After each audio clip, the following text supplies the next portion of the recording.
That kind of news will fail you when you need it. That's right. Good morning, church. Morning.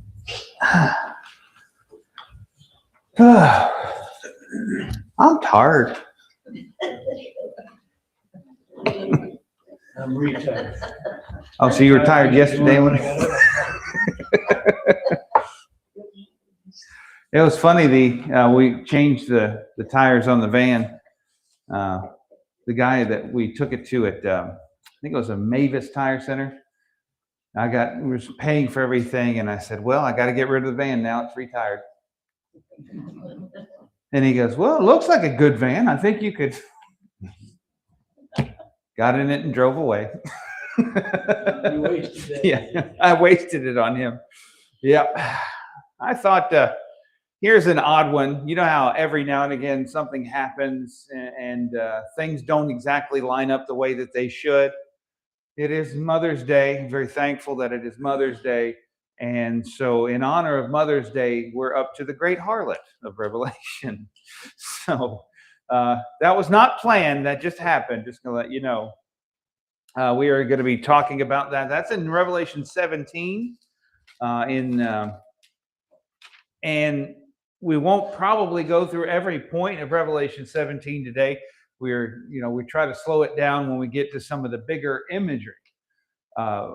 We're going to start with the fact that there is the destruction by the 7 bowls of wrath, and they are swift and probably too fast to understand what has happened so far, because they come in very rapid succession, each of these bowls.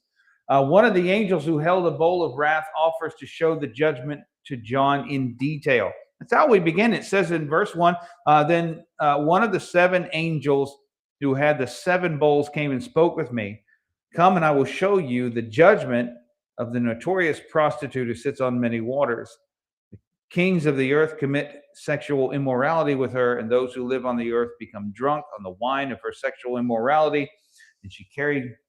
So he carried me away in the spirit to a desert, and I saw a woman standing on a scarlet beast that was covered with blasphemous names, had 7 heads and 10 horns, and the woman was dressed in purple and scarlet, adorned with gold, precious stones, and pearls. She had a gold cup in her hand, filled with everything vile and with the impurities of her prostitution. And on her head a cryptic name was written, Babylon the Great, the mother of prostitutes and the vile things of the earth. And I saw that the woman was drunk on the blood of the saints and on the blood of the witnesses to Jesus. And when I saw her, I was greatly astonished. I was greatly amazed.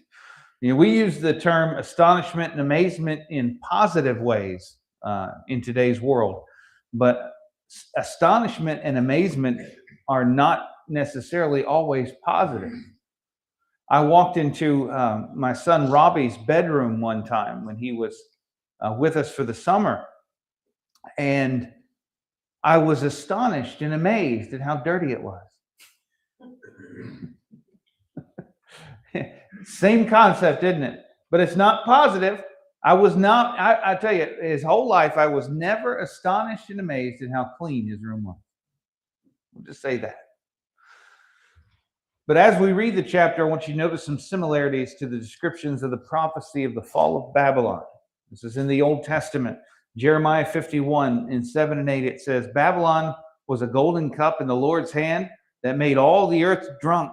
The nations drank her wine, therefore the nations are deranged. Babylon has suddenly fallen and been destroyed. Wail for her, take balm for her pain, perhaps she may be healed. We see some of the same imagery here in Revelation, referring to another great city of Babylon. Now this is what's left of Babylon today. This is the city. Do you think the destruction was swift and complete? Yeah, because it was buried in the sand and in the dirt. There back on the hill is a reconstructed building. Nothing was found in that good of condition. We'll just tell you that. It all is in the condition of what you see here in the foreground. And UNESCO and World Heritage approved a rebuilding of that palace, the Palace of Nebuchadnezzar, and of the gates of Ishtar and a few other things that they've reconstructed. So if you were to go over to visit, you can now take tours of it, and they can show you what it may have looked like in the days at which it was built. The actual gates are in, I think, the British Museum right now, because they hauled them out of there when they found them. So they're still not complete in that region. This is Babylon the Great today. Its destruction was complete. In fact, it was a slow destruction over time, which culminated in Alexander the Great. He intended to make Babylon the capital of his empire, and it was later abandoned after being fought over by his successors, and that's what was left of it. He really liked the concept of the Babylonian Neo-Assyrian Empire and the way that they did things. So when he conquered them, he said, I'm going to put my seat here. And then, of course, he went to Egypt and conquered there. And then he liked Egypt. But he kept going back to Babylon until he died. So we see a repetition of history. We see one great nation that was a great superpower that had fallen. And now we see the same imagery coming out again about yet another nation. The original Babylon fell to rise no more. However, another city has risen in the spirit of the Babylon of old, and that, of course, is the one we're talking about now. Like the ancient Babylon, it would fall, and for the same reasons. History repeats itself quite often like this. When a nation goes a little bit crazy, they tend to be destroyed. In Rome, when it was starting its decline, some of the marks of its decline began with rampant homosexuality, with the men being forced to be cut to be women, and women being made into men, and with a lot of idolatry and the giving up of different parts of society. And then we see all the same things today. Those are warning shots. I don't know why this is getting so sensitive, because I'm sitting here, no one's turning it up. Could you say this was the original design of communism and socialism? Yeah. It removes the actual good natures of what anyone intends. I'm going to turn this down a little bit. It just suddenly got loud. I didn't do it. You see, I was sitting here, and there is no man behind the curtain.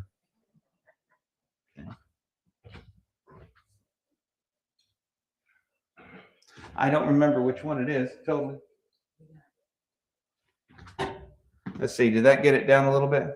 Okay, we're good. All right, that was going to be scary and excessively loud. The last time it did that, we had such a feedback loop come through here. I was afraid I chased everyone off for good. The Babylon in Revelation is Rome, and we're going to see the reasons why that is Rome. So many people today, if you watch, especially one of my favorite false teachers, his name is John Hagee. He has the best charts for Revelation. They're the most colorful, they're the most detailed and incorrect. But he says Babylon the Great is the United States and probably New York City because of the great Statue of Liberty. It just went up again, didn't it? All right, if it gets any louder, we're gonna switch mics to this one, and I'll figure out what's going on with this one. It sits on 7 mountains. According to Revelation 17:9, it says that here is the mind with wisdom. The 7 heads are 7 mountains on which the woman is seated. The typography of Rome, the city, is that it is on 7 hills or 7 mountains. It reigns over the kings of the earth. Verse 18 of Revelation 17 says so. The woman that you saw is the great city that has an empire over the kings of the earth.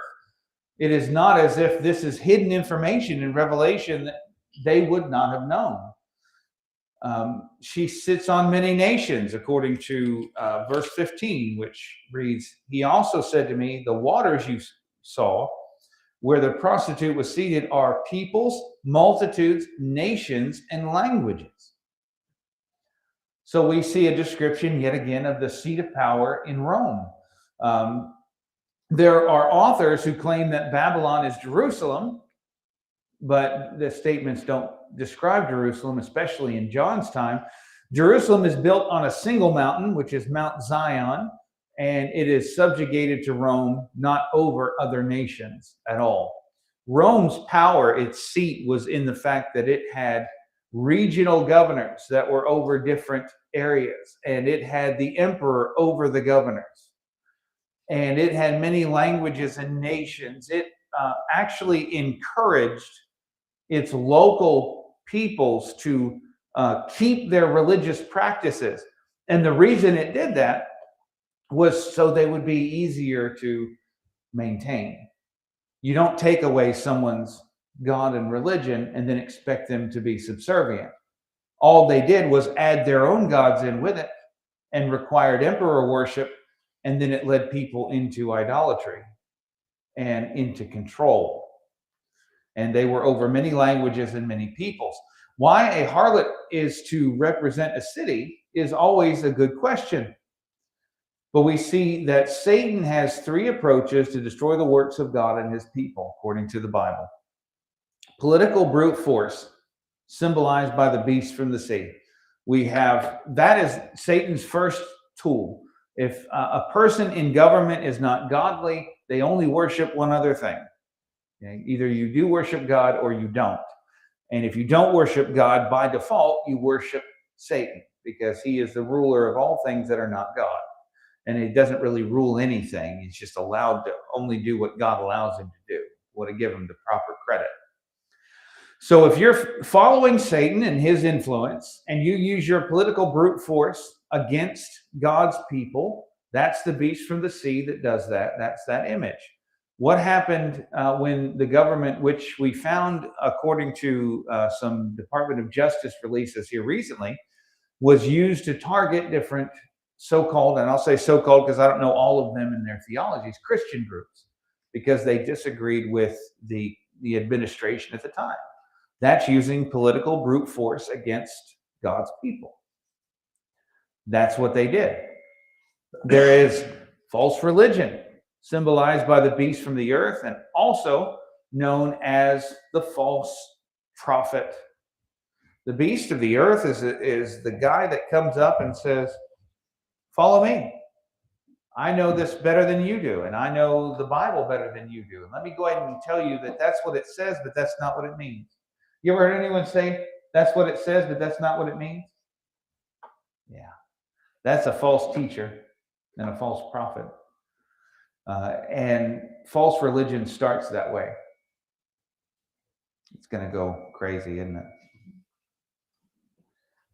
The world of lust is symbolized, of course, by the harlot and all those evil things that the world does. I'll fix that before service today. Or I'll just use that microphone up there. So I don't have to shout so much. I was going to say, watch this one not work too. That was on Wednesday night. The mic died on us because it wasn't charged. And then I went to get this one, and the batteries were dead, and it went out too. So that was that was an interesting Wednesday. There we go. All right, that's more out of my face. So if brute force doesn't work and false religion doesn't work, the third tactic of the devil is lust and sexuality. And all three bring down a nation. Rome was a city given over to immorality, and she seductively lured other kingdoms to join her. When anyone questions why in the Bible it would say an elder is to be the husband of one wife, why would that statement be made in a society, even in Rome, that said that you weren't supposed to be married to more than one person?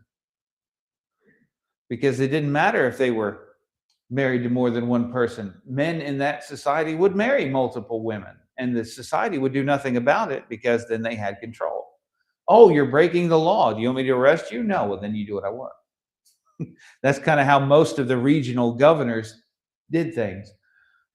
Pilate didn't care if there was a man named Jesus who was running around saying he was king of the Jews, as long as he was keeping the people docile and wasn't trying to actually overthrow Rome.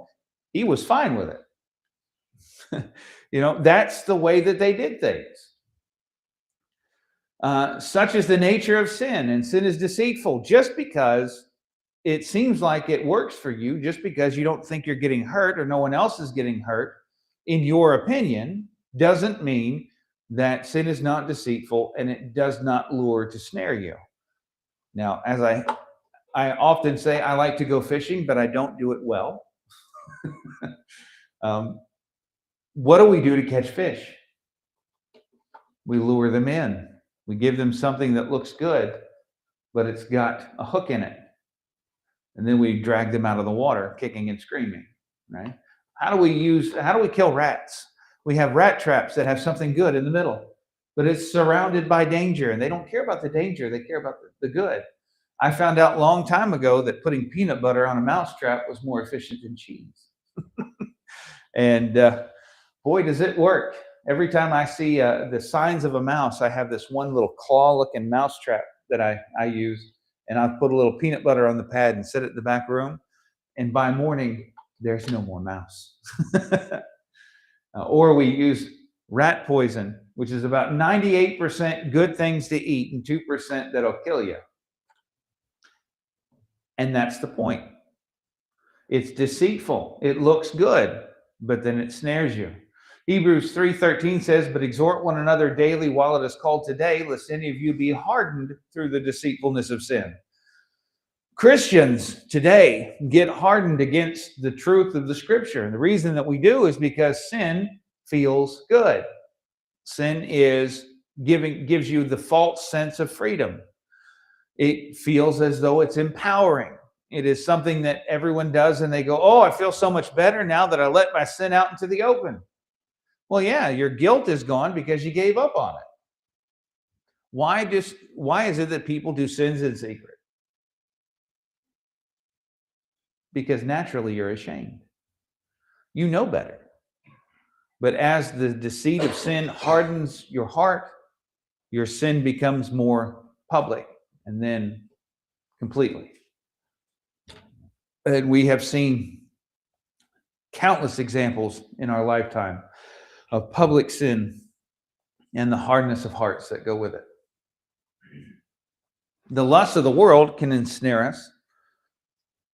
Remember the three types of sin that are out there: lust of the flesh, lust of the eyes, and the pride of life. Those are the three things that get you. And any sin that you can commit falls within those three different categories. And Jesus was tempted in all three of those in his wandering in the wilderness. He was starving, so he was tempted to use godly power outside the will of God to make bread. Then he was tempted with saving his own life in the pinnacle, and he was tempted with worshiping Satan to save his own life and get every kingdom of the world in a different way. So all of those things were there. That can make having any pride in yourself, doesn't sound bad, but it says the boastful pride of life. Yeah. Mm-hmm. So you're boasting about who you are, not knowing what you are. Mm-hmm.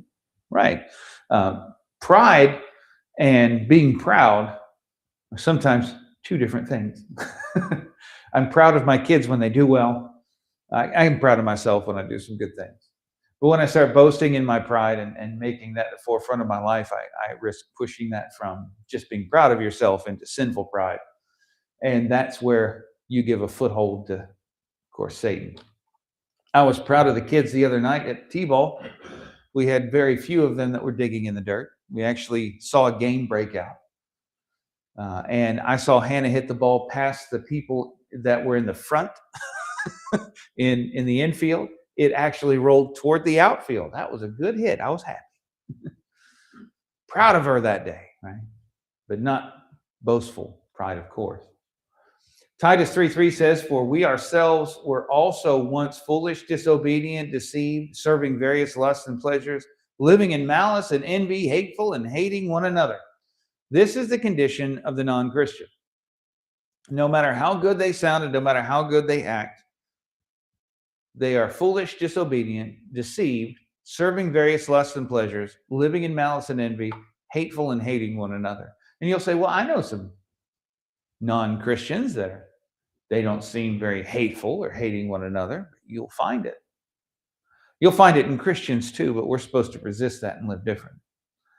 Serving various lusts and pleasures, those that do not believe in God, believe in something, and they serve whatever it is that they believe in. I know an atheist who believes in science, and he serves science.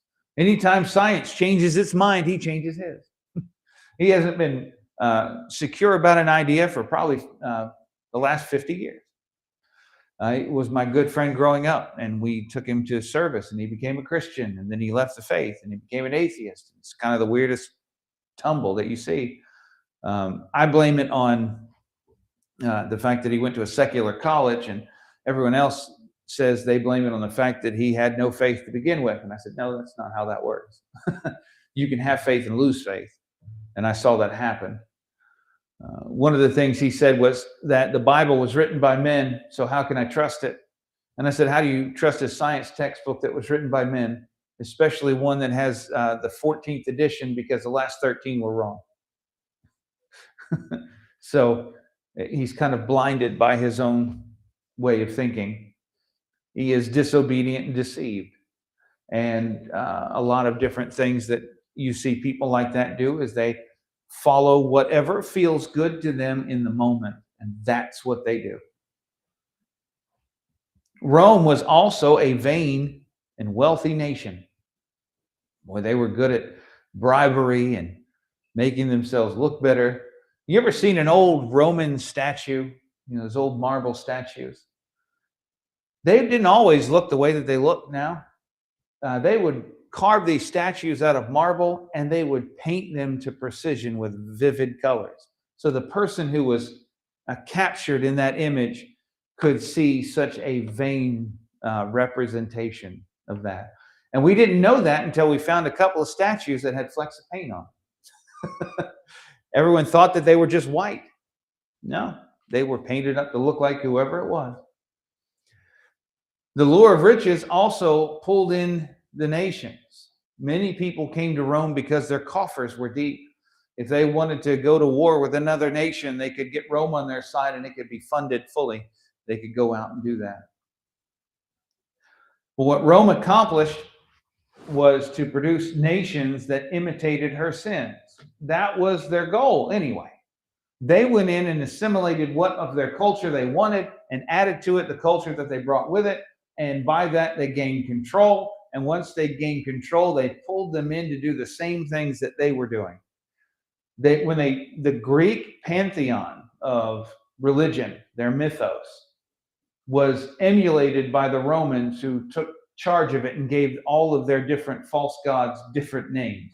That's why you've got two different names for every quote god of the same type that goes through history in those two cultures.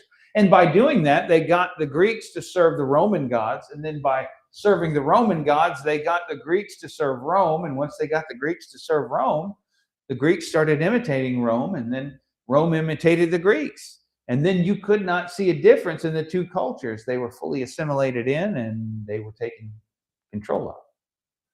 It was done. And that kind of basically what they did when they finally accepted the Christian religion. You went and tried to assimilate into it and change it too. Mm-hmm. That's how the rise of much of the Catholic Church was. The Roman Empire realized they couldn't fight the Christians forever. Constantine was not a Christian until he, let me say Christian in quotes here, until the end of his life. And he only allowed Christianity because his mother had converted. And he assimilated the Christian religion at that time into the Roman way of thinking and doing things by putting a head in Rome, by making saints and giving them the attributes of the old Roman gods, by putting them in the same types of temples and building them again, and by putting statues in those temples to be worshipped. It just was quick assimilation, and by that way, they thought they could control the Christian empire. Every time I hear someone say Constantine invented Christianity, I laugh, because he didn't. He invented Catholicism, and even co-opted the name, by the way.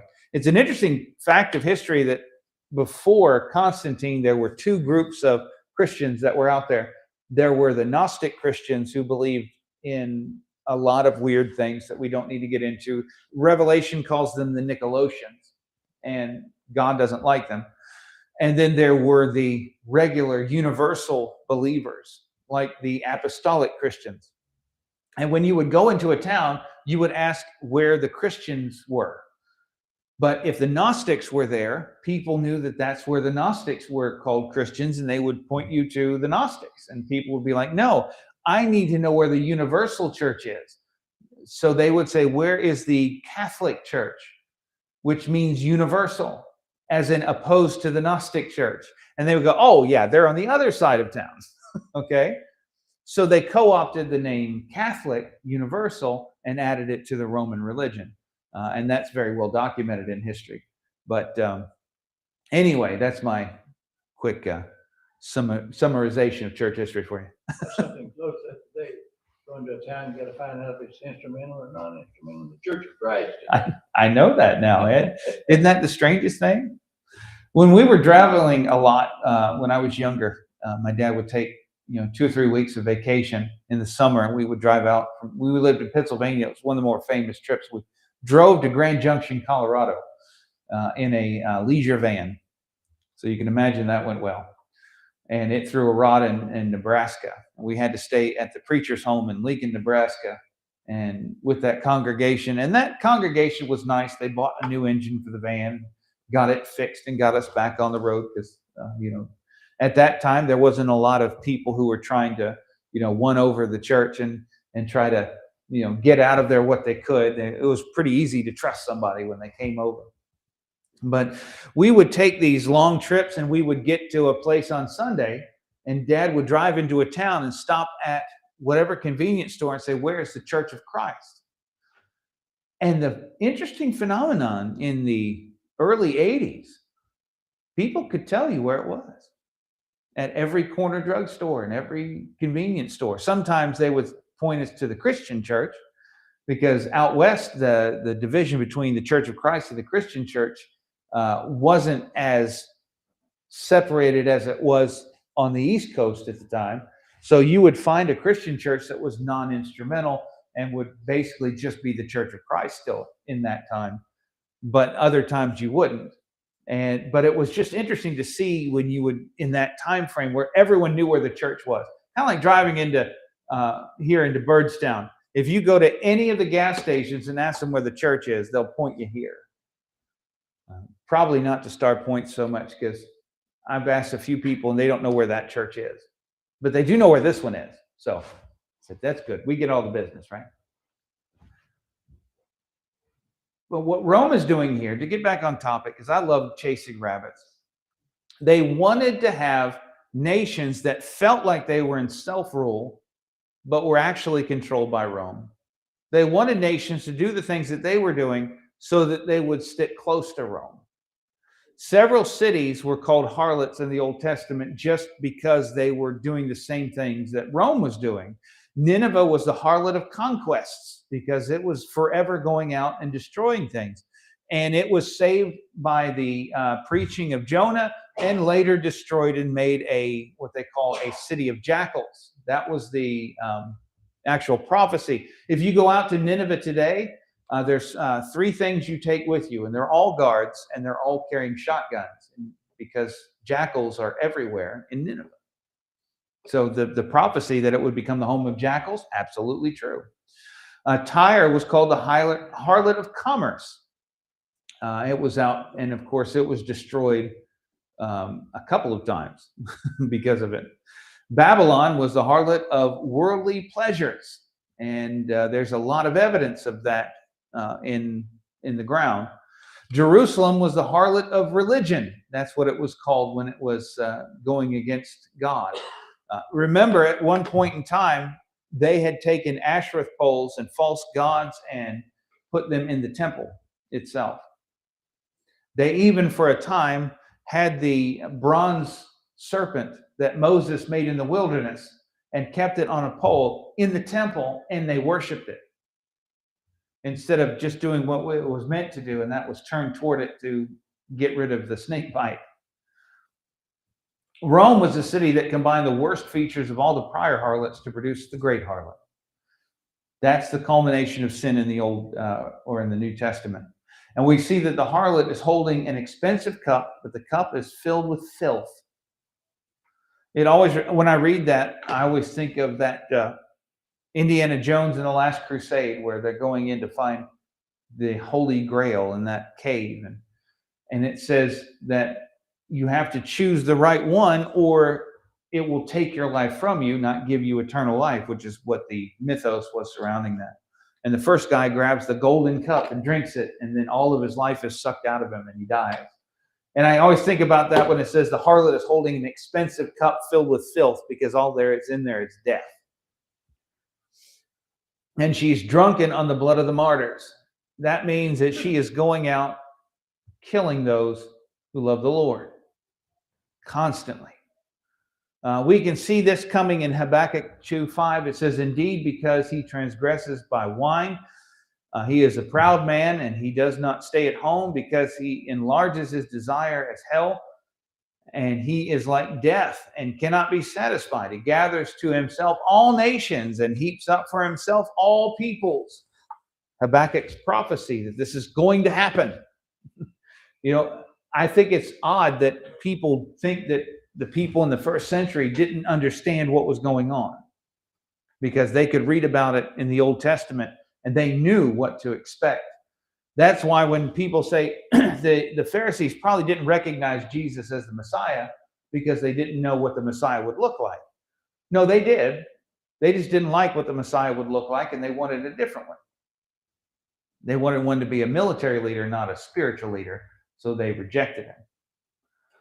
Now, I don't speak Latin, so this is going to be interesting, but Gaius Suetonius Tranquillus, there you go, is described the Emperor Tiberius saying, he is not thirsty for neat wine as he was thirsty then, but warm him up a tastier cup, the blood of murdered men. That was a poem about the emperor. That's what he liked, was violence. It's kind of like some people that I knew that were in AA and NA, you know, Alcoholics and Narcotics Anonymous. They were removed from the group because the group said they're not addicted to substance, they're addicted to chaos. So they might drink overly, but that's not their biggest problem. Their biggest problem is anger or wrath or malice. And that's kind of what we look at Tiberius.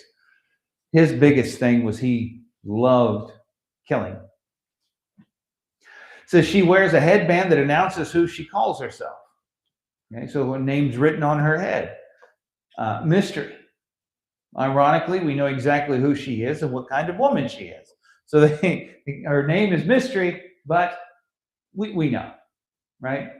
And regarding the headband, Edward P. Myers said this.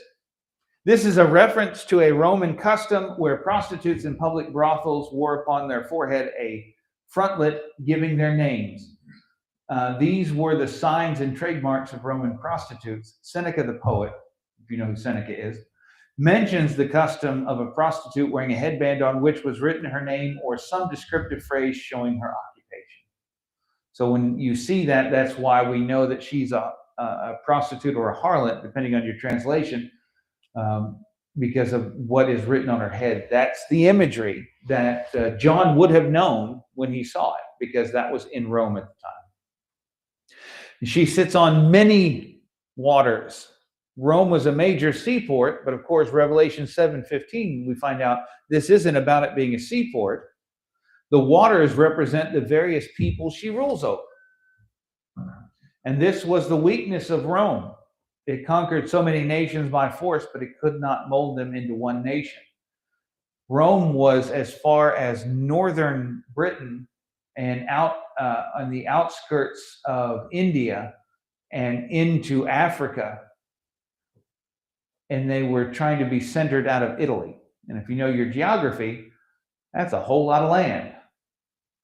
The United States can barely at times keep 50 states coalescing because we get into fights.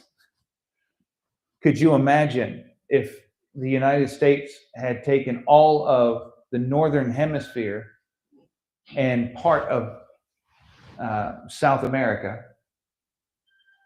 and tried to rule all of that? It would be, we say, pert near impossible.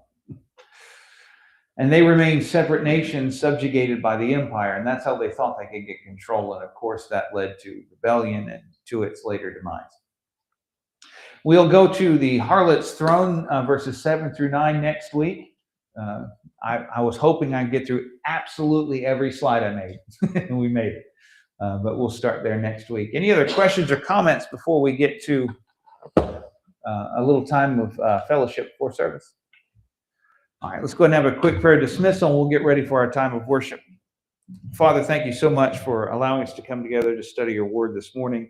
I know that some of these images are strange, and I know that they are hard to deal with and understand. But Lord, please continue to guide our hearts and minds in this, that we do not apply these things in improper ways. Bless us as we go into our hour of worship, that we do all things in spirit and in truth, that we follow things according to your will, and that we do things pleasing in your sight. These things we ask through Jesus' name. Amen.